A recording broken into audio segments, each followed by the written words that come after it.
Kata yang berarti gemas saat ini menjadi identik dengan Prabowo Subianto. Dan ini salah satu tingkah Prabowo yang dianggap gemoy. Dia menari di depan pendukungnya seusai pidato di acara pengambilan nomor urut Pilpres di KPU. Slogan politik riang gembira, kalau diserang disenyumin aja, sepertinya akan sering dilontarkan pasangan Prabowo Gibran. Citra Prabowo yang di dua Pilpres sebelumnya identik dengan ketegasan dan kaku, mendadak menjadi santai ala anak muda. Seluruh koalisi Indonesia Maju, marilah kita berkampanye dengan santun, berkampanye dengan baik, jangan mengejek, jangan menghina, jangan hoax dan sebagainya. Dan kalaupun kita diserang, senyumin aja. Jika Prabowo dan Gibran tampil santai, gaya menyerang justru ditampilkan Capres nomor urut 3, Ganjar Pranowo. Dalam sebuah acara di Makassar, Sulawesi Selatan, Ganjar memberikan nilai 5 pada penegakan hukum di era Presiden Jokowi saat ini. Menurutnya, rekayasa dan intervensi hukum menjadi faktor menurunnya penilaian penegakan hukum. Dari skala 1 sampai 10, Ganjar memberikan skor 5. Ketika aktor tidak ada kasus kemarin atau belum muncul kasus kemarin kan menelanjangi semuanya dan kita dipertontonkan soal itu. Rekayasa dan intervensi yang membuat kemudian independensi menjadi hilang, dari yang imparsial menjadi parsial, dan kemudian itu ya kita kuliah, kita sekolah juga ada orang yang belajar, pasti banyak orang membaca, udah deh, itu gimana? Semua yang dengan kasus ini jeblok. Poinnya, jeblok kira-kira poinnya berapa? 1 sampai 10. 5.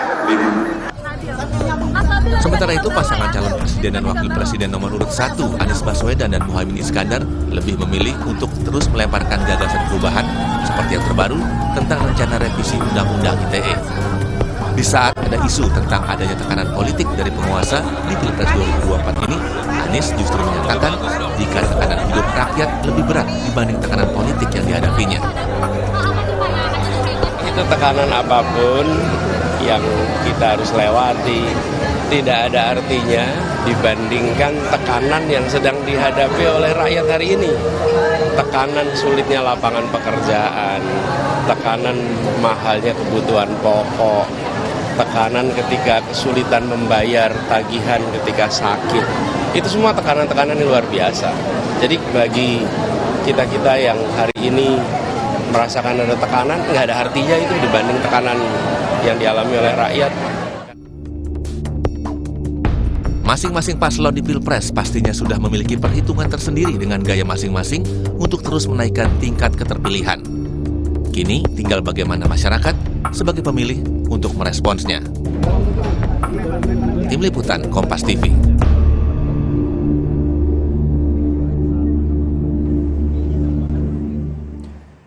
Jelang masa kampanye Pilpres 2024, 3 pasangan calon muncul dengan gaya komunikasi yang berbeda.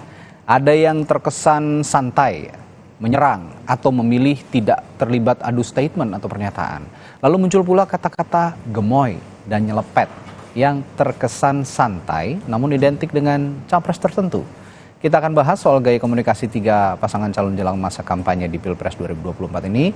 Sudah bersama saya melalui sambungan Zoom, pakar komunikasi politik dari Universitas Paramadina Ahmad Khairul Umam. Selamat pagi, Mas Umam.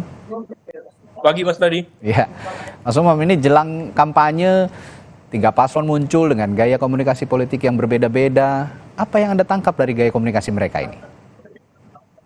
Ya, masing-masing pasangan calon saya pikir mencoba untuk mengakumulasikan kekuatan suara masing-masing, dan hal itu telah dilakukan bahkan jauh-jauh hari sejak momentum pengambilan nomor urut di KPU. Ya. Nah, apa yang terjadi, bagaimana misalnya Pak Ganjar begitu langsung melakukan preemptive attack dengan menarasikan isu nepotisme dan juga bagaimana kekhawatiran tentang kecurangan yang akan terjadi di pemilu yang juga disuarakan oleh paslon nomor urut 1.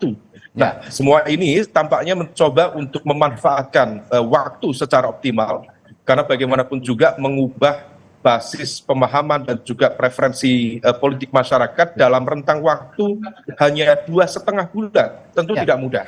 Nah, oleh karena itu langkah-langkah yang dilakukan oleh masing-masing paslon mencoba untuk melakukan percepatan. Jadi apa yang dilakukan oleh Ganjar Pranowo dan juga oleh kubu Anies Baswedan dan Muhaimin adalah sebuah langkah afirmasi untuk melakukan eskalasi sekaligus juga mengakumulasikan dan juga mengonsolidasikan basis kekuatan suaranya.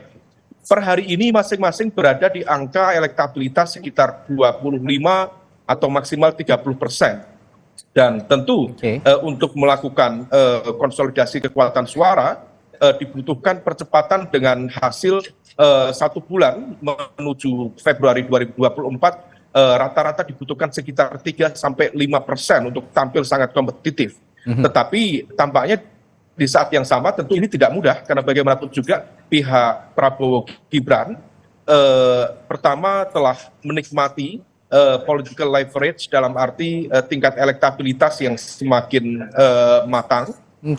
Per basis hari ini berada di angka sekitar 40-an% meskipun tentu akan mengalami up and down. Tetapi di saat yang sama diakui atau tidak mesin politik Prabowo relatif cukup agresif di dalam konteks media sosial. Bagaimana kemudian mesin-mesin politiknya mampu dalam tanda kutip memanfaatkan media sosial untuk merecehkan demokrasi. Merecehkan dalam arti bahwa kemudian tentang dinamika politik tidak serta-merta kemudian dikomunikasikan dengan cara pandang atau dengan materi-materi yang tinggi, tetapi justru dengan materi-materi yang renyah, dan semua itu tampaknya diterima dengan baik oleh masyarakat kita, terutama yang berasal dari segmen kelas menengah ke bawah secara pendidikan dan juga literasi politik. Nah, oleh karena itu strategi ini tampaknya menjadi andalan dari pihak Prabowo Gibran, dan kalau misal tidak diantisipasi oleh Mas Ganjar dan Pak Mahfud atau Anies Baswedan dan Muhaimin Iskandar, maka besar kemungkinan tidak akan terjadi pergerakan signifikan dari basis elektabilitas yang ada per hari ini sampai nanti menjelang pemilu 2024 mendatang. Baik, kalau saya lihat tadi Anda menyebut merecehkan demokrasi, saya tertarik dengan itu. Sebenarnya merecehkan demokrasi ini kan sebaiknya menyederhanakan kalimat-kalimat ataupun kata-kata, slogan-slogan, jargon-jargon gitu yang biasanya ditangkap cukup sulit gitu ya oleh publik, tapi lebih mudah, lebih renyah, lebih gampang dicerna oleh publik. Nah, apakah ini merecehkan demokrasi dengan kata-kata gemoy tadi atau nyelepet gitu ya, ini bisa memengaruhi signifikansi suara ataupun elektabilitas para pasangan calon nantinya?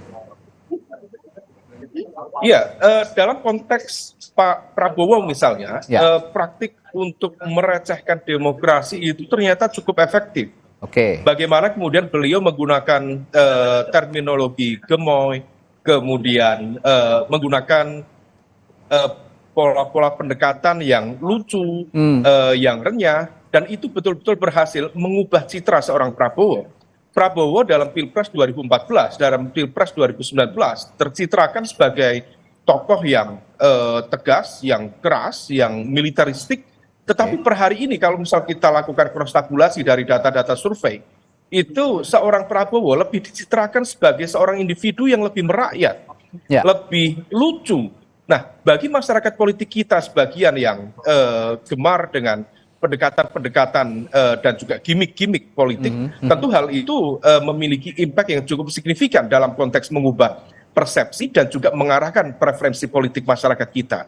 Nah, oleh karena itu, dalam konteks tertentu, ini barangkali hal teknis, tetapi dalam konteks elektoral ternyata memiliki makna strategis, memiliki impact yang cukup signifikan. Nah, oleh karena itu, hal ini diakui atau tidak harus diantisipasi oleh rival-rival politik Prabowo Gibran, tetapi di saat yang sama masyarakat dan juga para paslon sendiri tetap harus berpijak pada konteks substansi berdemokrasi. Bagaimana kemudian kebijakan yang akan disampaikan, bagaimana kemudian pendekatan-pendekatan, bagaimana evaluasi terhadap 9 tahun pemerintahan Jokowi dan lain sebagainya. Nah, semua itu harus diletakkan sebagai basis fundamental dalam konteks komunikasi politik, terutama ketika nanti Mas Radi memasuki fase debat capres-cawapres. maka mereka tidak bisa lagi berkelit dengan praktik-praktik komunikasi yang tadi kita sebut merecehkan demokrasi. Ya. Kalau sesuatu yang receh itu bisa di-backup dengan fondasi substansi politik, substansi kebijakan yang memadai, tentu sangat kuat, sangat signifikan. Tetapi kalau yang receh tadi ternyata didasarkan pada basis substansi yang tidak kuat, yang rapuh, maka hal itu berpotensi kemudian mendegradasi kredibilitas capres-cawapres di mata rakyat dan juga basis pendukungnya sendiri. Ya, saya setuju soal substansi kontekstual dengan visi misi mereka untuk menjadi calon pemimpin di negara kita.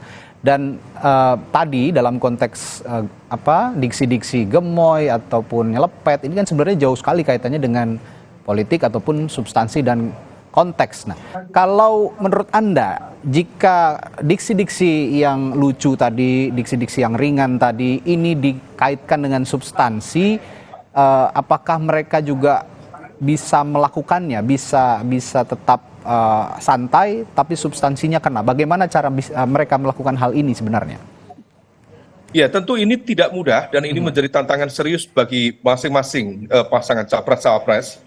Terutama ketika kemudian nanti fase-fase jelang pemilu meletakkan mereka untuk betul-betul mampu mengomunikasikan secara clear dan juga tegas bagaimana substansi-substansi kebijakan publik yang mereka tawarkan.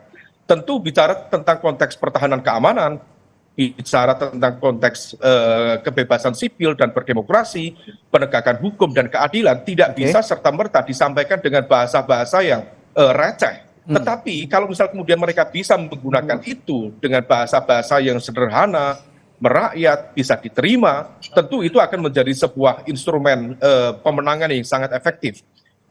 Studi kasus ini pernah kita lihat pada momentum 2013-2014, di mana pada saat itu Pak Jokowi sendiri dianggap memiliki kapasitas komunikasi yang relatif tidak atau kurang memadai di dalam konteks mengkonseptualisasikan sejumlah isu-isu besar, isu-isu strategis. Tetapi begitu kemudian masuk di debat pertama, banyak orang berasumsi bahwa waktu itu kemungkinan besar Pak Jokowi akan dihabisi, akan ditelan habis oleh Pak Prabowo. Tetapi dengan persiapan yang matang, dengan substansi yang sudah dipersiapkan sedemikian rupa, disampaikan dengan bahasa rakyat, dan semua itu ternyata mampu meng-KO Pak Prabowo di tahap debat pertama. Lalu masuk di tahap kedua, asumsi juga sama, kemungkinan di tahap kedua Pak Prabowo akan membalas dengan setimpal. Tetapi ternyata sama, komunikasi dari Jokowi waktu itu mampu melakukan akselerasi dengan bahasa-bahasa yang lebih sederhana. Nah, di dalam konteks ini tentu dari pihak Prabowo, dari pihak Ganjar dan juga Mas Anies harus mempersiapkan betul materi-materi substansi. Tentu penting, tetapi ketika kemudian mampu dikomunikasikan dengan bahasa-bahasa yang lebih clear, lebih down to earth, lebih membumi, rasanya itu akan jauh lebih efektif.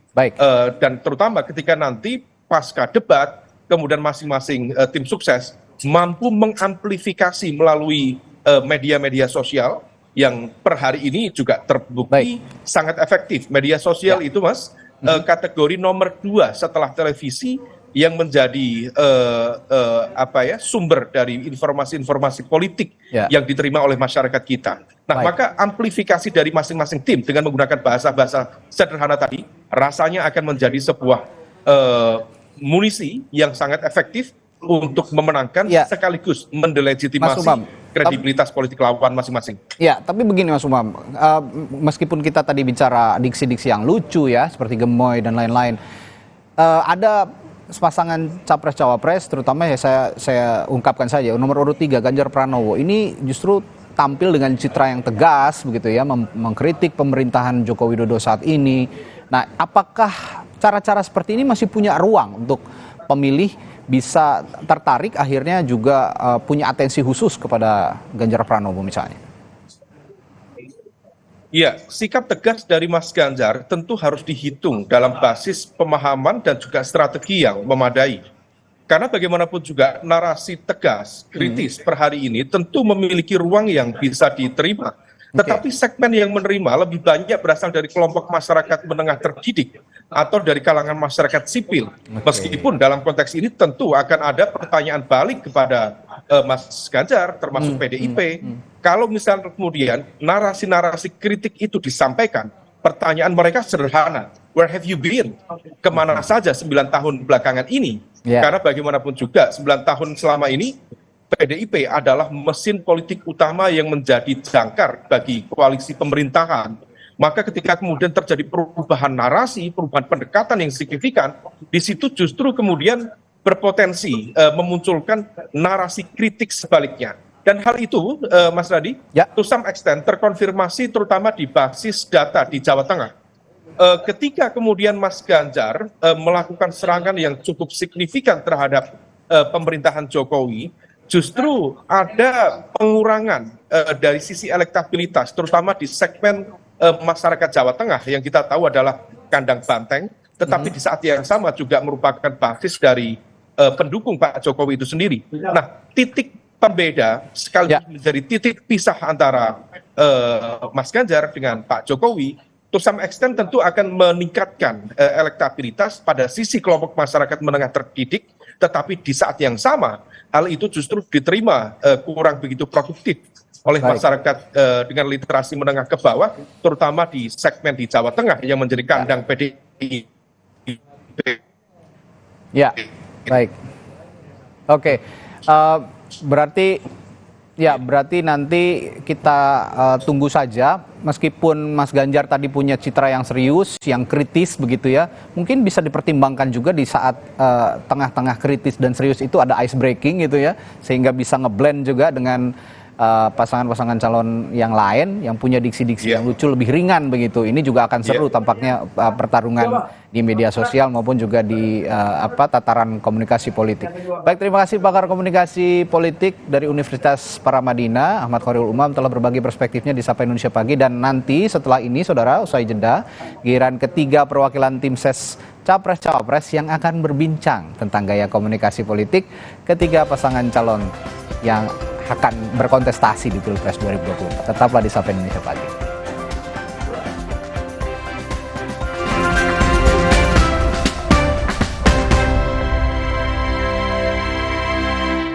Mineral 100% bebas BPA, aman untuk anak dan